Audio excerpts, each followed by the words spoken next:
Cek, oke, bismillahirrahmanirrahim. Assalamualaikum warahmatullahi wabarakatuh. Eh, Positioningnya ra paham, langsung nyemplung wae kula pokoknya. Karena saya harapkan TikTok lebih menarik daripada apa sebenarnya, daripada solo pembicara tunggal, mending diskusi. Tapi yang saya tangkap dari awal saya tak merespon itu tadi. Ini ada beberapa jadi masalah karena urusannya karo duit. Apa mau enak wis kurusi duit. Nanti sebenarnya kalau mau menggali dulu cara pandang kita terhadap duit saja belum fix toh. Ada banyak cara pandang terhadap duit, apakah dia hubungannya sama altruisme, kapitalisme seperti apa, tapi gue kejeron, tapi nanti dulu. Gampangnya ngene wae lah nek aku bayangke. Bayangnya warung kopi kan itu tadi ya, warung kopi bagaimana profesional dan kekancan gitu baginya piye. Nah, saya melihatnya sederhananya gini kok. Warung kopi itu namanya permainan, permainan ekonomi. Kenapa saya sebut sebagai permainan? Karena dalam dunia usaha ada peraturan-peraturan tertentu. Peraturan kudu badi, kayak peraturan penghitungan RAB gimana, ngomong pajak seperti apa, bagaimana marketingnya, dan itu kan peraturan dalam permainan. Nah, nek wis punya definisi bahwa itu permainan, kita bisa loncat pakai analogi cara lain. Pakai analogi lain, misalnya gini. Bal-balan. Nah, pemain sepak bola itu kudu profesional lho. Nah, ono back, ono apa senenge? Penyerang, ono kiper, ono sing premane. Ono zaman Gattuso biyen kan wanita tarung ngono lah intinya gitu. Ya, pokoknya ada dalam satu tim itu dia masuk dalam sebuah permainan tertentu dengan peraturan tertentu, ada gawang, ada kartu merah, ada pelanggaran dan segala macam, menjadi sebuah tim untuk mencapai sebuah tujuan tertentu. Itu yang permainan profesionalisme dalam sebuah permainan yang namanya sepak bola. Mereka bekerja sama untuk sebuah tujuan tertentu ngegolke bola masukin ke gawang musuh kan ngono ya. Tapi di luar permainan di situ, wong-wong kuwi kekancan ora to jane. Mungkin kita bisa memperhatikan begini. Kalau ada timnas biasanya setahu saya gini, kalau timnas itu kan tidak setiap hari berkumpul. Ketika mau ada Piala Dunia, yuk dikelompokke punya latihan bareng bersama 1 minggu, 2 minggu atau 1 bulan, 2 bulan. Ada yang sudah lama bermain bersama. Itu lebih efektif biasanya yang lebih bermain bersama lebih lama. Kenapa? Karena di luar permainan yang namanya sepak bola, mereka berteman juga satu sama lain. Tapi ketika di lapangan sepak bola, mereka masing-masing tahu perannya sendiri-sendiri untuk sebuah tujuan spesifik yang lebih kecil daripada berteman. Nek berteman, hubungan ini manusia antar manusia. Kalau dalam sebuah permainan, hubungannya fungsi dengan fungsi. Untuk menuju sebuah gol tertentu. Nek kekancan golnya apa? Kemesraan. Yo, orang nggak bisa dikatakan kemesraan itu adalah gol. Karena kalau gol itu garis finish dan setelah itu udah nggak perlu lagi. Kemesraan harus berjalan terus. Jadi bukan gol dalam berteman. Berteman ki yo sak lawase. Kan intinya seperti itu. Tidak ada yang menang, tidak ada yang keeping scorecard. Maksudnya aku luwih apa mbangane kuwi ora, pokoknya seserawungan. Karena memang tidak ada tujuan bersama untuk sebagai sebuah tim untuk mencapai sesuatu. Nah, sebagai sebuah tim untuk mencapai sesuatu, entah permainannya bal-balan kayak bisnis kayak apa kayak itu adalah substruktur dari pertemanan tersebut. Ya, misalnya gini lah, saya sebagai anggota sebuah band, di awal bikin band juga punya peraturan dasar. Oke, kita yang primer apa Ki? Kita berteman sudah lama, terus kita pengen bikin kamar yang namanya band-bandan. Band-bandan punya punya pekerjaan, punya tanggung jawab masing-masing untuk menuju goal yang kita tentukan bersama. Opo ki goalnya? Adalah karya yang bisa dipakai dan seterusnya lah. Jadi kontribusinya jelas untuk mencapai sebuah goal bersama. Tapi ku ya ora ono gunane nek kekancanmu kemudian terkorbankan karena permainan tuh hanya 45 prading bal-balan piro? 90 menit. 90. Bapake pindho soalnya. Iya. 90 menit, tapi kalau pertemanan non-stop nih sampai mati nek iso. Ya kali cara pandang dasar itu saja dulu untuk melihat bahwa satu cangkir, ya satu cangkir. Sangat sederhana. Apa enggak ruwet-ruwet juga, asal tahu pemetaannya bahwa kapan kita bermain, kapan kita berteman. Permainan akan lebih canggih kalau pertemananmu luwih raket. Oke, ini terlalu ruwet ora iki. Ning paham maksudku ya. Ngelihatnya tuh ini permainan iki.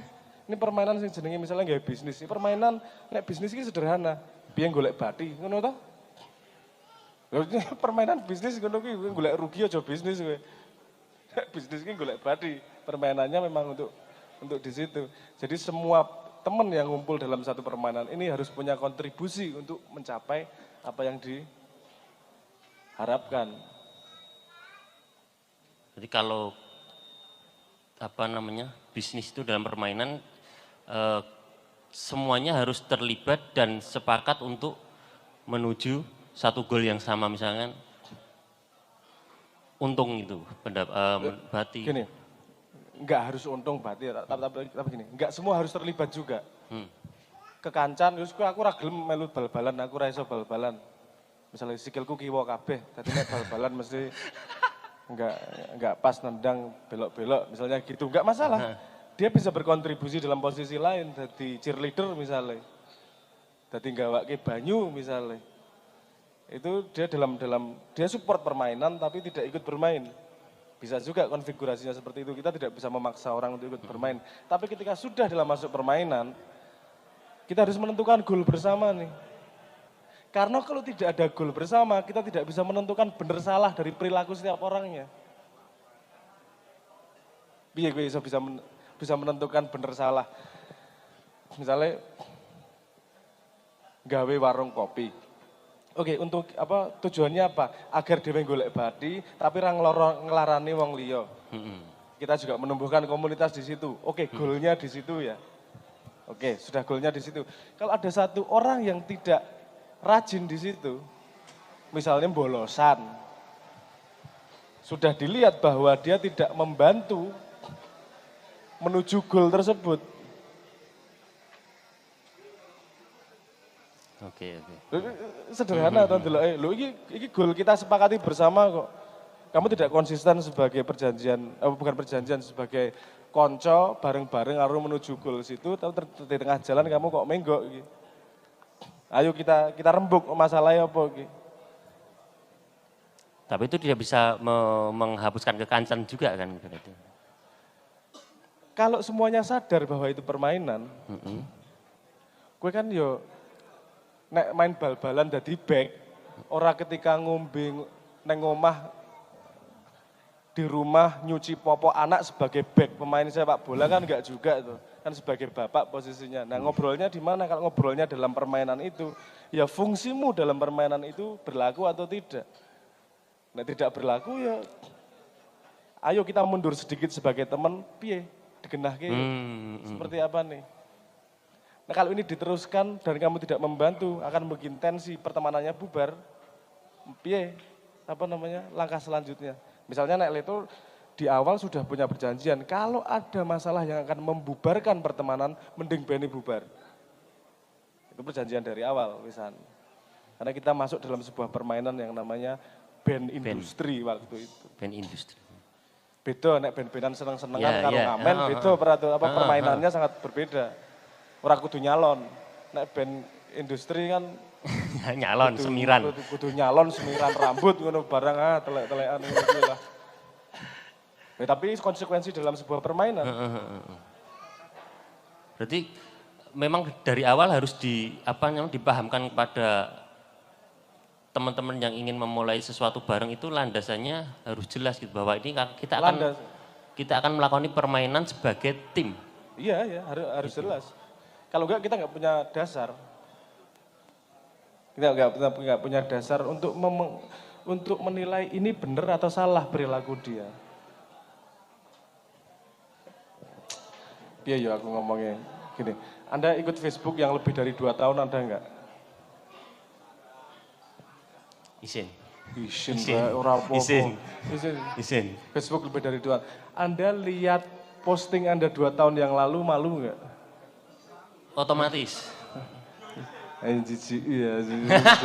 Zamannya jomblo kayak atau zamannya alay kayak atau jadi statusnya sama sekali berbeda dengan keadaan sekarang kan malu. Kenapa? Karena kamu bisa jadi hakim dirimu yang kemarin. Sehingga bisa ngomong bahwa itu benar, itu salah, itu pas, itu enggak. Nah kalau sekarang, kalau kita melakukan segala sesuatu yang jadi hakim ini benar atau salah, siapa? Kan cita-cita yang kita harapkan 2 tahun ke depan nih. Yang menghakimi adalah kita 2 tahun yang ke depan itu. Bukan 2 tahun lagi, tapi sekarang nih, cita-cita dalam 2 tahun nanti targetnya pokoknya kita akan mencapai profit segini tanpa apa jenis nyakiti sopo-sopo, nah iso ini berkembang seperti ini. Oke, kita punya cita-cita goal yang jelas nih. Sebuah keputusan atau perilaku yang tidak menuju ke sana berarti kan salah. Perilaku yang menuju ke sana berarti perilaku yang benar. Nah, benar salah kan tergantung pada goal dari apa? Tujuan kenapa permainan itu dibuat. Nah kalau tidak ada definisi tujuannya ya tidak bisa menentukan benar salah. Kaya main bal-balan, ngegol ke, pokoknya ngelebok ke bal neng gawang. Neng ora diomong ke gawangnya musuh apa gawangnya dewe, kan masalah gue. Iya. Kan harus spesifik jelas, oke karena itu yang akan menjadi hakim perilaku saat ini. Gitu. Ya mungkin teman-teman di sini yang mau memulai kerja bareng teman dekat gitu, mungkin ini modal yang sangat cukup kuat nih pemahaman seperti ini gitu kan. Gimana ketika kita bekerja sebagai tim ya bekerja sebagai tim, pahamilah peranmu di sana gitu. Masalahnya kalau biasanya gini Mas, kalau kita nih di tengah jalan nih, kita sudah pernah peraturan gitu, di tengah jalan kadang-kadang sisi emosional itu masih sering baper. Salah satu definisinya kalau kita ada masalah memecahkannya gimana? Perjanjian dari awal. Nek, kan misalnya pengalaman Neng Leto, cara memecahkan masalah kita adalah nek ono masalah ganjilan, ayo kumpul pisu-pisuan. Selesaikan saat itu, tapi ketika pulang udah selesai. Jadi diminimalisir, dilokalisir keributannya. Dulu awal-awal kita pakai BBM, isi ono sing urip. Nah, maksudnya sih ada yang masih pakai BBM nih. Dulu di zaman BBM kita ada channel khusus isinya pisu-pisuan. Pokoknya kalau ada masalah langsung diomongin di situ. Tapi di yang lain harus clear. Jangan ada misuh di grup bahas tentang karya. Nah, Armiso no channel khusus. Di situ seberapa kecil ganjilan kita terhadap teman kita omongin di situ. Tapi kita pastikan bahwa itu untuk memecahkan masalah. Jadi kita punya perjanjian, kita no channel khusus, nek ono sing ra seneng karo liyane misuh neng kono. Enak, semua sudah tahu bahwa neng kono iki urusannya memang misuh dan memecahkan masalah. Wah, enak banget gue lian. Kowe iki cenah asu ngene ora seneng lha wingi kae ngene. Aduh di situ lagi ngomong-ngomongan di situ. Tapi jadi jelas kalau ada masalah memecahkannya di situ. Dilokalisir. Jadi harus ada strategi. Kalau misalnya sudah mikir nanti kalau di tengah jalan ada masalah piye yo, dibikin peraturan sejak awal. Nek ono ganjelan, nek ono masalah, oke yo setiap dino setu dhewe kumpul pisu-pisuan. Selesaikan masalahnya di situ. Nek ora keluar dari situ kita sudah satu tim lagi. Kudu rampung ning kono. Wah, itu dramanya ya menarik. Ya. Itu bagian dari pertemanan. Bagian dari pertemanan adalah seperti itu. Loh aku mbiyen karo bocah-bocah Leto pas rembukan pisu-pisuan ngono tangis-tangisan bareng. Wah, aku sayang karo kowe ning kowe bajingan. Mosok ngono karo aku yo aduh drama koyo apa jenenge India ngono kae. Tapi ya bagian dari pertemanan ya yang membuat mesra adalah ketika yo nek kowe serabi ngerti lah. Baribut ro bojo kuwi biasane luwih hot. Oke. Ternyata tidak hanya untuk bisnis juga, tapi teman-teman di sini yang hadir itu juga dari kalangan band, Mas. Mungkin ini juga bisa jadi sangu yang cukup apa ya, sangat bisa dipegang lah kalau kok gitu tuh Mas. Wong WhatsApp itu loh Mas, tim kita satu grup WhatsApp ada satu di-kick itu terus rasanya keloro-loro gitu, kok aku ditokke. Itu padahal grup WhatsApp yang mau kerja bareng mau ora, pokoknya di situ nggak direspon, nggak ada apa, itu kan apakah memang secara psikologis itu pengaruhnya besar sekali sehingga perlu wahana lain, grup-grup yang lain. Misalkan iki nggo pisuan terus iki nggo rembug serius, iki nggo misui kae khusus ngono. Kowe ora tau nganggo BBM mesti ya. Sampun. Oh, sampun ya. Nggih. Biyen kan satu grup ada sub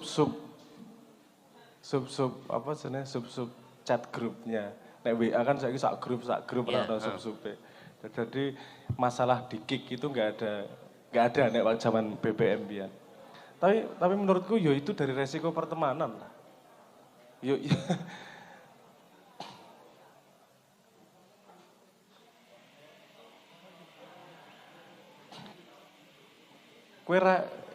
teman itu bukan definisi rasamu.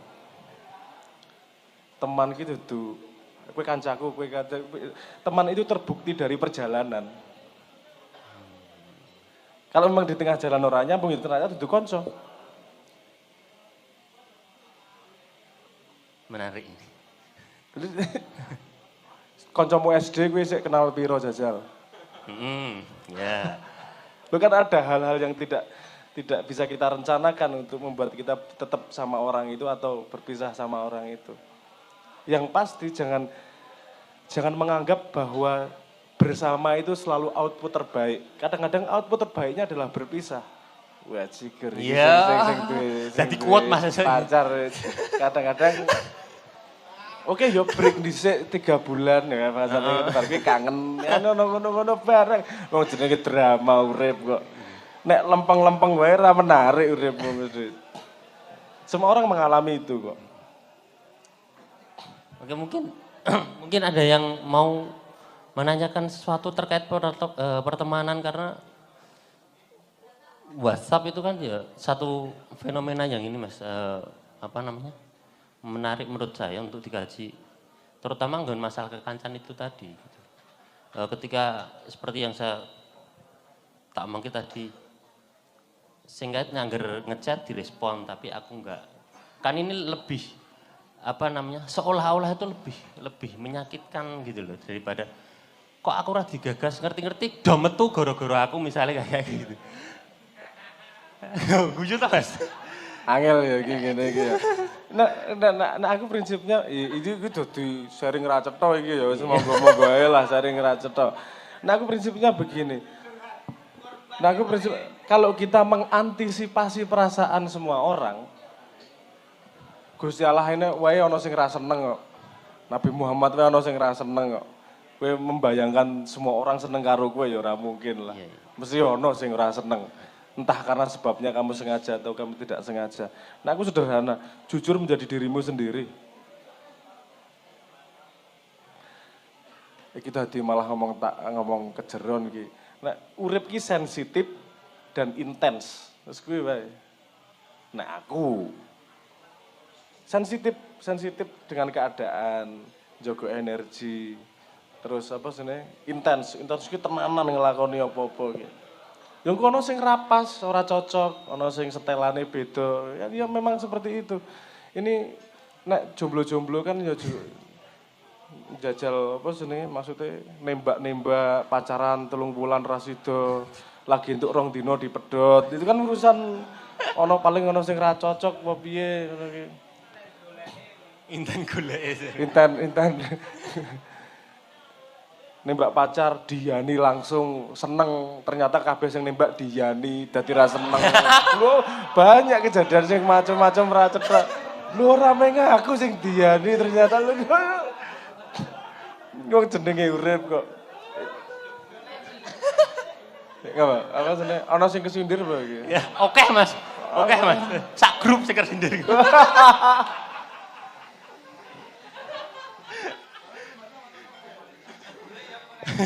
Monggo dari grup ada yang ditanyakan. Yo aja tanya jawab lah gayeng-gayeng ngobrol Yo, karena monggo keadaannya sambil silakan ngopi sharing ngene iki. terkait profesionalitas dan kekancan sing rada terbawa perasaan. Kalau kalau kalau hubungan pertemanan mungkin lebih cair ya, karena tidak ada peraturan dasar. Karena kamu tidak bersaing melawan kelompok pertemanan manapun. Itu perspektif dasar tuh. Kue kekancan gini, kan enggak dibandingkan karo wong liya sing, kayak kekancane wong 10, aku kudu wong 12. Kayak wong 20, aku kudu wong 20 kan ra ono ngono kuwi kalau kekancan. Jadi kekancan kan yang saya sebut sebagai perang panjang.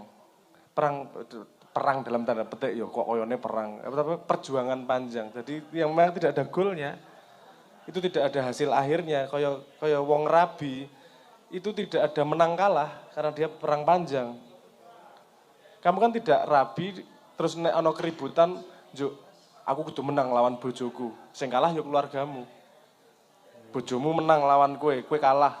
Sing kalah ya keluargamu dadian. Tapi kan bukan urusan menang kalah, tapi urusan menjaga keseimbangan. Nek apa sebenarnya kekancan gue. Tapi nek permainan, entah permainan bal-balan atau permainan bisnis atau apa segala macam, itu kan gue ono pesaing mesti.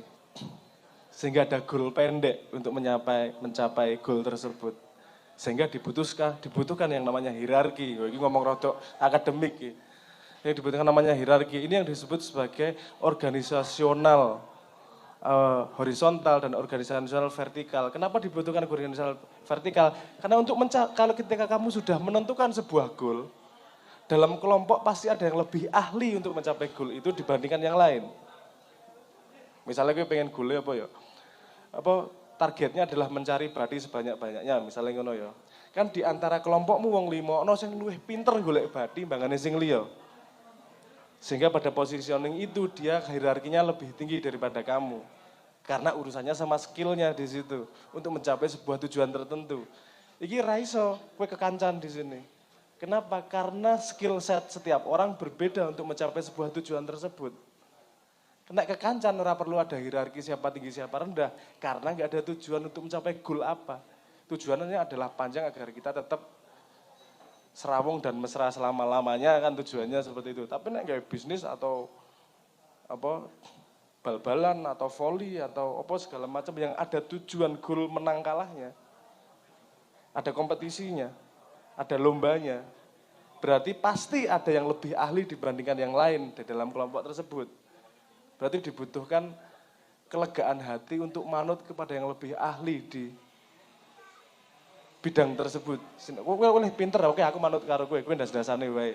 Karena tujuan kita adalah mencari apa sebenarnya? Untung. Nah, sekelompok yang sama dalam permainan yang berbeda, iso kepalanya berubah. Sekelompok yang sama misalnya, oke kita nyari, pokoknya tujuan kita mencari, apa ya misalnya, ziarah ke kuburan yang doanya paling diterima oleh dayang di situ misalnya ngono. Dhewe golek pemimpinnya adalah orang sing iso ndelok dedemitan dan iso komunikasi, beda karo kepala bisnis ini tadi. Karena berdasarkan tujuan itu ada yang lebih ahli dibandingkan yang lain. Sebenarnya kekancan memberi lambaran, memberi dasar, memberi fondasi untuk bisa ikhlas seperti itu. Bukan urusan tinggi rendah karena memang kamu lebih ahli untuk mencapai sebuah tujuan tersebut. Paham maksudku? Karena sebenarnya itu adalah dasar dari manajemen modern yang disebut sebagai meritokritas, yaitu berbasis kompetensi. Siapa yang lebih kompeten untuk tujuan tertentu, dia punya hak untuk memimpin. Paham tuh maksudku? Nek kowe bareng-bareng mancing, mesti manut sing paling ahli mancing. Nek bar kuwi gaple, ya ora iso manut-manutan no. Urusane beda karo mancing, urusane gaple iki. Beda urusan. Kan karena tujuannya berbeda itu tadi. Nek kekancan enggak ada tujuan mau kemana, pokoknya dhewe serawung terus. apa sebenarnya enggak pecah nih pertemanannya kan. Jadi kita harus tahu kita berdiri di mana posisinya. Karena kita setiap hari juga melakukan itu kok. Kalau di rumah sebagai bapak, kalau di sini sebagai teman, kalau di warung sebagai pekerja, kalau di jalan sebagai pengguna jalan, punya pertimbangan yang sama sekali berbeda semua. Kita sebenarnya terbiasa dengan itu. Ming rodok ra trimo karena urusannya karo duit gitu. Nek bisnis, duit mulai akeh ya. Piye kowe padahal luwe ahli asline. Karena gini juga, kita agak selip memandang duit. Sebenarnya duit itu apa sih? Duit ki yo enak pokoknya kan ini. Duit adalah pengganti ilmu pelet misalnya kan. Nek kowe mbiyen golek pacar kudu ilmu pelet, golek ning dukun saiki ATM-e gede ngono wis pengganti pelet kuwi. Jadi salah satu fungsi duit juga sebenarnya. Tapi gini, iki tadi ngomong rodok nganu ya. Intelek pitik ya. Intelek pitik. Apa jenis gini. Ada basic dasar sifat manusia yang disebut sebagai altruisme. Keinginan manusia untuk berkontribusi terhadap orang lain.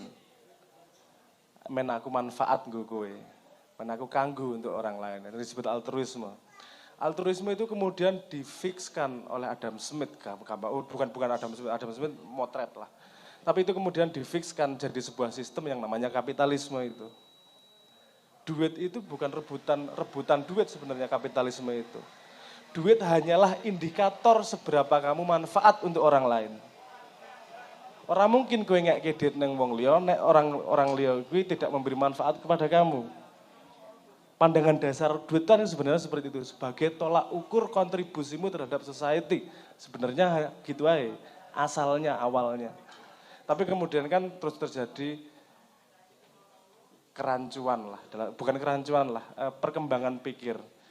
Duit bisa menjadi jalur kontrol, karena kue tak bayar berarti kue manut karo aku. Jadi gitu.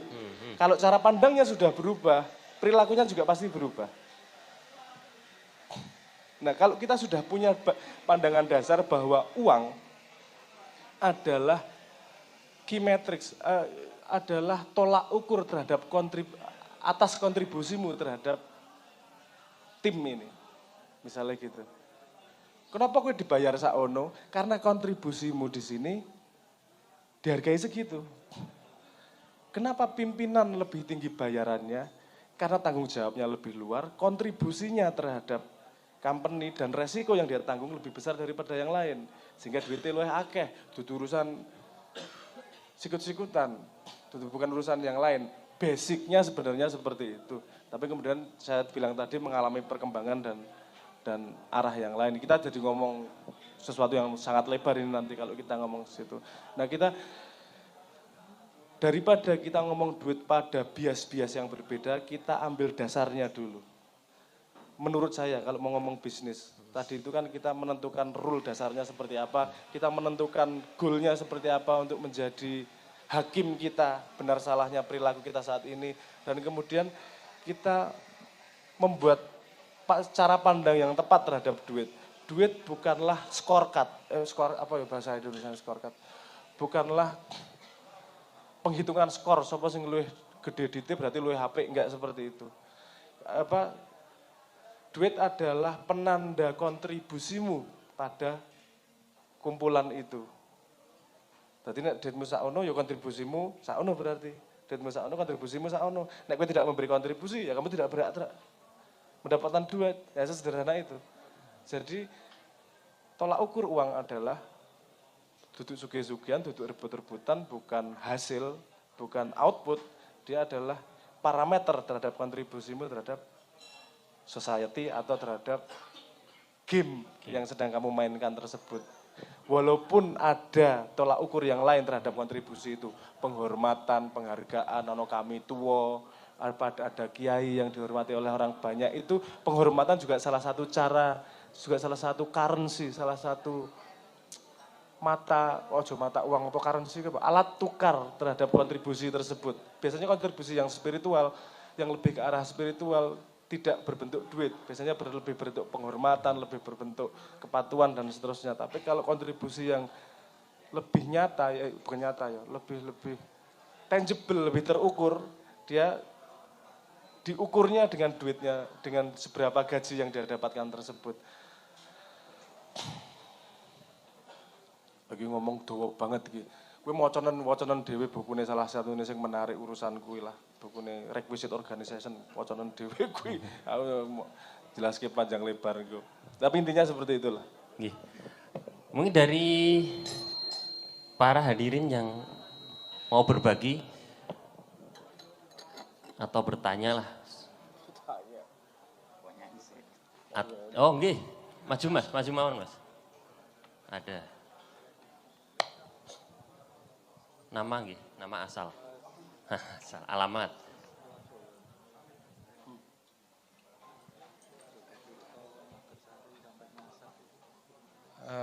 Perkenalkan nama saya Dery, saya dari Solo. Pertanyaannya simpel sih, seperti banyak orang yang berpendapat sampai ada pandangan masyarakat soal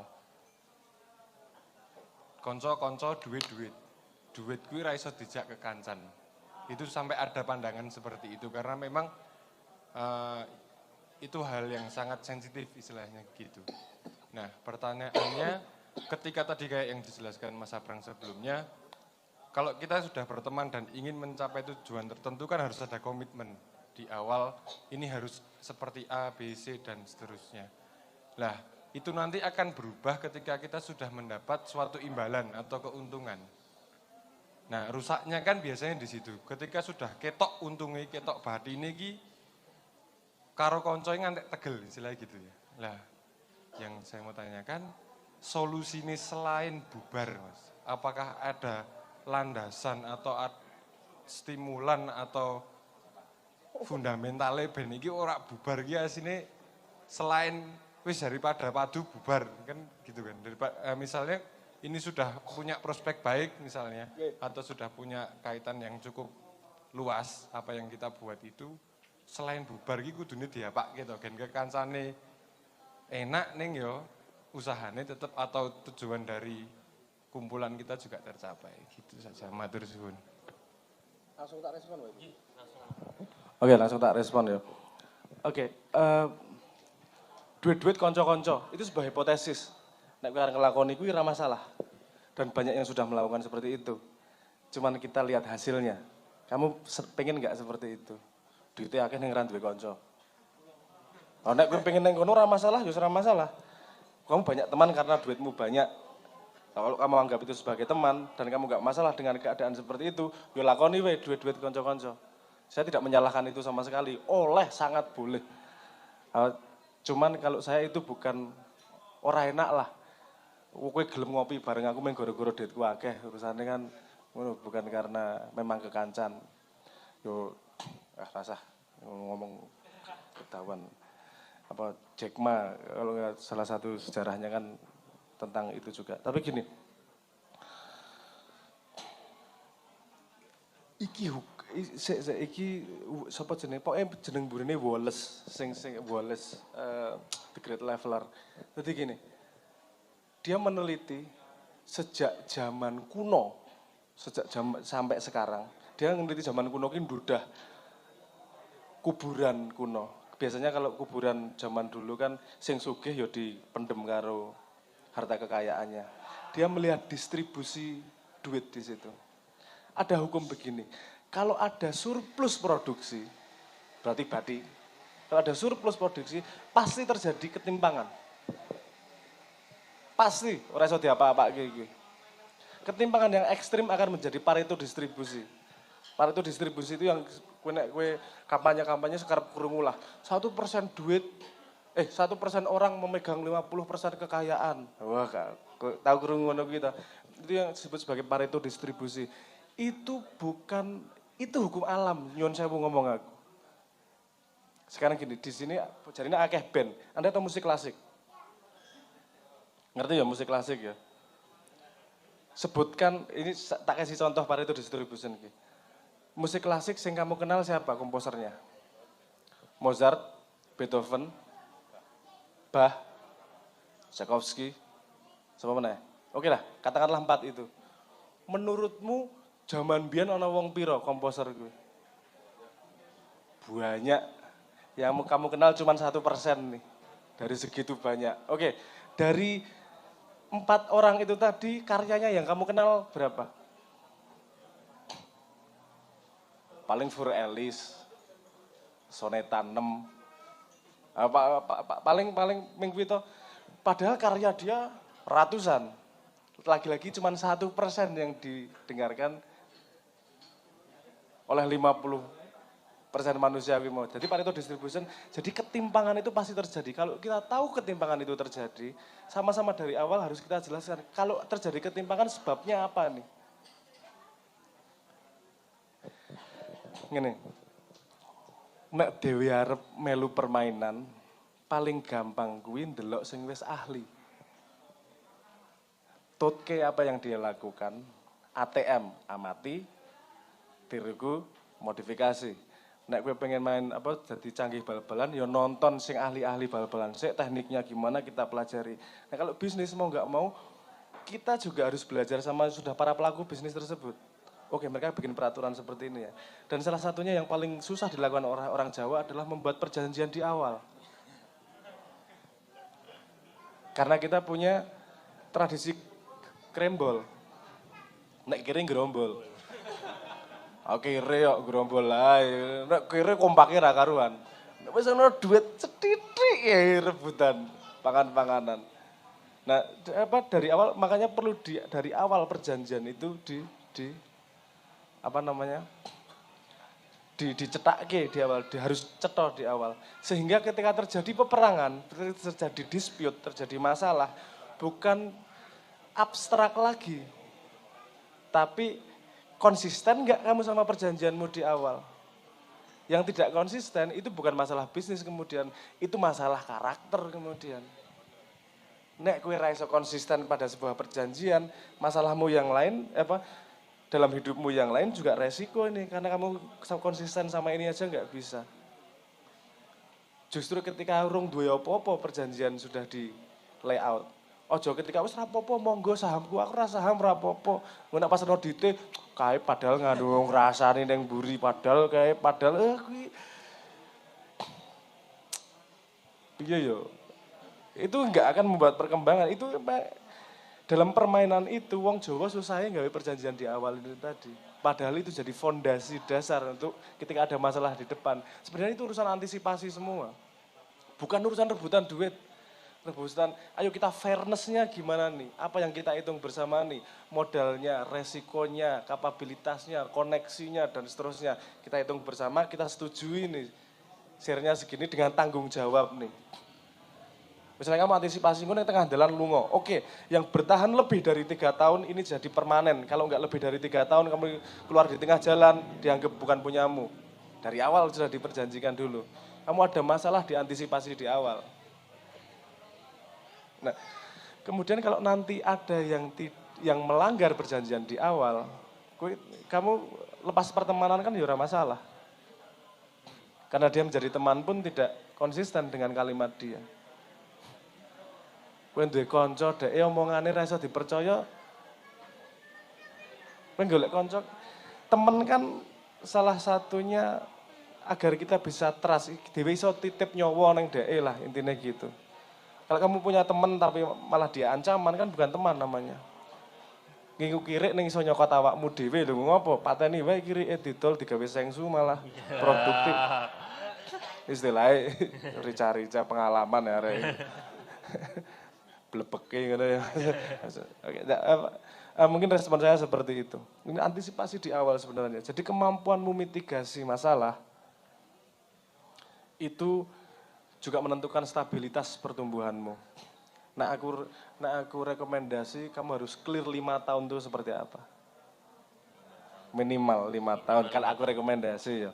Karena 5 tahun itu jarak minimal kamu bisa, ini ngomong dari requisite itu tadi, Nek kowe ra iso target sampai kamu tidak bisa punya clear bayangan yang jelas sampai 5 tahun, berarti memang stratummu tidak cukup untuk gawe bisnis. Karena hitungan saiki, keadaan bisnis sekarang, itu minimal 5 tahun kamu punya proyeksi seperti apa. Walaupun milestone-nya dibikin 1 tahun, 2 tahun, 5 tahun. 5 tahun mau sampai segini, 1 tahun segini, 2 tahun segini, parameter kimetriknya seperti apa, jalaninnya seperti apa, tugasmu seperti apa, kalau ada masalah gimana, kalau misalnya ada gini gimana, kita jaga 10%, 15% optional stock, kenapa, kalau nanti ada strategi gini nih bisa kita gunakan dan seterusnya lah. Itu pengetahuanmu sangat berguna untuk antisipasi keadaan ke depan. Jadi gunanya pengetahuan.